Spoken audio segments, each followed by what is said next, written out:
Hello guys, welcome to my YouTube channel. आज हम पढ़ेंगे एरिक एरिक्सन के मनोसामाजिक विकास का सिद्धांत, जिसको इंग्लिश में बोलते हैं साइको सोशल डेवलपमेंट थ्योरी। इन्होंने 8 अवस्थाएं दी हैं। पहली पहली अवस्था जानने से पहले मैं सबसे पहले आपको एक ट्रिक देता हूं, जिससे आपको 8 अवस्थाएं याद हो जाएंगी। ट्रिक है ताई 3 बार आई और गई। ताई 3 बार आई और गई। ठीक है, ताई 3 बार आई और गई। मेरे साथ बोलिए, ताई 3 बार आई और गई। ठीक है, ये आपको ट्रिक याद हो गई, आपने नोट डाउन कर ली होगी। ठीक है, पेन और कॉपी अपने हाथ में रखिए। तो जो पहला टी का मतलब है, पहले टी का जो मतलब है, उसका मतलब है ट्रस्ट वर्सेस मिसट्रस्ट। हिंदी में इसको बोलते हैं विश्वास बनाम अविश्वास। मतलब कि इसमें जो अवस्थाएं चलती है, एक पॉजिटिव के साथ जो दूसरी बनाम में जो अवस्था चलेगी वो नेगेटिव चलेगी। तो इसमें होता क्या है, सबसे पहले इसकी जो एज होती है ये जन्म से लेकर 1.5 वर्ष की होती है, विश्वास बनाम अविश्वास की। तो इसमें होता क्या है, बच्चा पूरी तरीके से अपने माता पिता या देखभाल करने वालों पर निर्भर होता है। यदि उसे सही प्यार और देखभाल मिलती है तो उसे दुनिया पर विश्वास होता है। यदि सही देखभाल प्यार ना मिले तो उसके अंदर अविश्वास पैदा होता है। मनोसामाजिक शक्ति इस अवस्था में जो है, जो मनोसामाजिक जो गुण है इस अवस्था में, वो है आशा, जिसको इंग्लिश में बोलते हैं होप। दूसरे ताई 3 बार आई गई में जो दूसरा ए है, ए का मतलब होता है ऑटोनॉमी। ए का मतलब क्या होता है, autonomy versus same. Autonomy versus same. ठीक है, ऑटोनॉमी को हिंदी में बोलते हैं स्वायत्तता या स्वतंत्रता, जिसको हम बोल सकते हैं।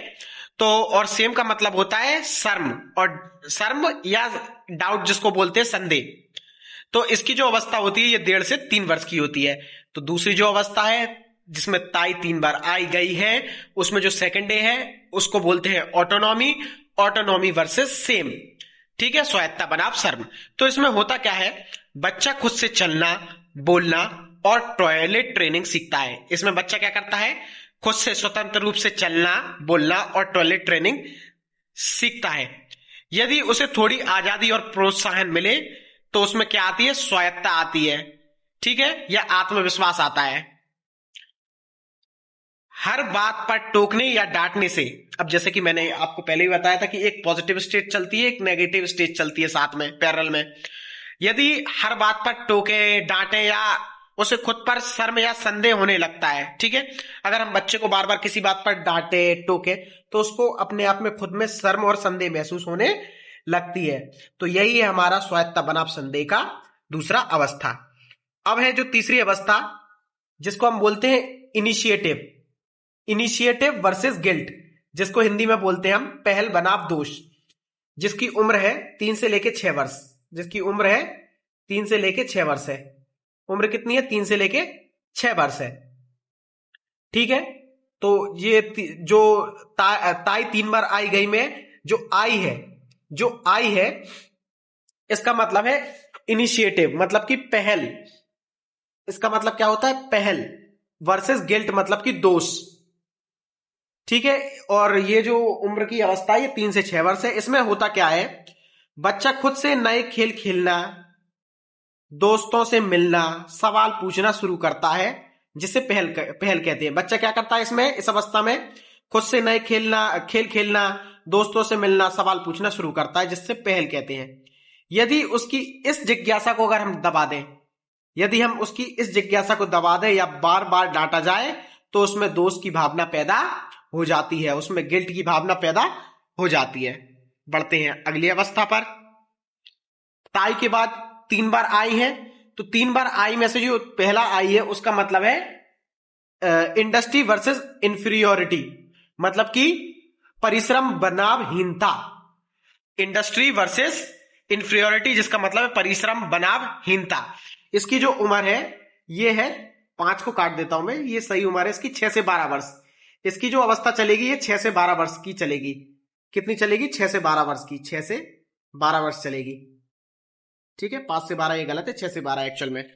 तो इसमें क्या होता है, यदि स्कूल जाने की उम्र में बच्चा नए कौशल सीखता है, यदि स्कूल जाने की उम्र में बच्चा नए कौशल सीखता है और परिश्रम करता है, तो उसको क्या मिलनी चाहिए, सराहना मिलनी चाहिए। सराहना से क्या होती है, उसकी क्षमता बढ़ती है। लेकिन लगातार मजाक उड़ाए जाने या असफल होने पर उसे हीनता की भावना आ जाती है। उसमें क्या आ जाती है? हीनता की भावना आ जाती है।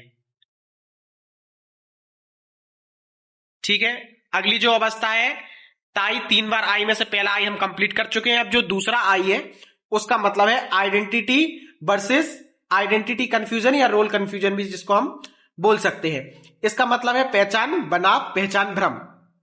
तो इसकी जो उम्र है ये 12 से 18 वर्ष की है। सबसे महत्वपूर्ण अवस्था है। किशोर अपनी अलग पहचान ढूंढते हैं।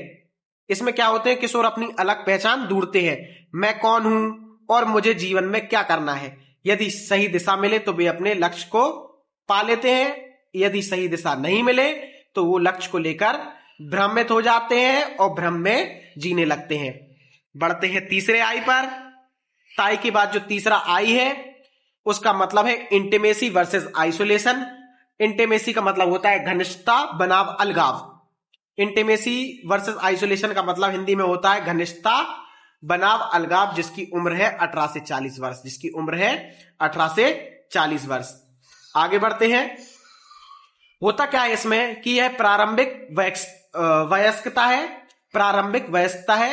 लोग गहरे रिश्ते बनाते हैं। इसमें क्या होता है? लोग गहरे रिश्ते बनाते हैं, विवाह करते हैं और घनिष्ठता चाहते हैं, इंटीमेसी चाहते हैं। और जो लोग स्वस्थ रिश्ते नहीं बना पाते या धोखा खाते हैं वे अकेलेपन या अलगाव का शिकार हो जाते हैं। आगे बढ़ते हैं। अब आते हैं हम गुड इवनिंग। गुड इवनिंग मतलब पहले आते हैं हम जी पर। तो यहां पर जी मतलब होगा जनरेटिविटी वर्सेस स्टेग्नेशन। ठीक है, तो जनरेटिविटी मतलब की होता है उत्पादकता बनाम स्थिरता। तो ये जो हमारी जनरली एज रहेगी ये 40 से 65 वर्ष के पास रहेगी। ठीक है, तो इसमें क्या होगा? इस उम्र में लोग अपने बच्चे के भविष्य, परिवार और समाज के लिए समर्थक कार्य करते हैं। इस उम्र के लोग अपने बच्चों के भविष्य के लिए, परिवार के लिए, समाज के लिए सार्थक कार्य करते हैं, जिसे हम क्या बोलते हैं? उत्पादकता कहते हैं। यदि कोई समय तक कुछ रचनात्मक नहीं कर पाता तो उसके जीवन में स्थिरता या ठहराव आ जाती है। इसका कीवर्ड है देखभाल, इस अवस्था का। आगे बढ़ते हैं। इवनिंग, इसके आगे लिख लीजिए ईगो इंटीग्रिटी। इंटीग्रिटी से पहले आप ईगो लगा लीजिए यहां पर आगे, तो आपका गुड इवनिंग कंप्लीट हो जाएगा। तो आपको वो अवस्था भी याद रहेगी। ईगो इंटीग्रिटी का मतलब भी संपूर्णता ही होता है। तो इसको ईगो इंटीग्रिटी वर्सेस डिस्पेयर मतलब कि संपूर्णता बनाम निराशा। तो इस अवस्था में क्या होगा? इसको मैं थोड़ा सा ऊपर कर देता हूं।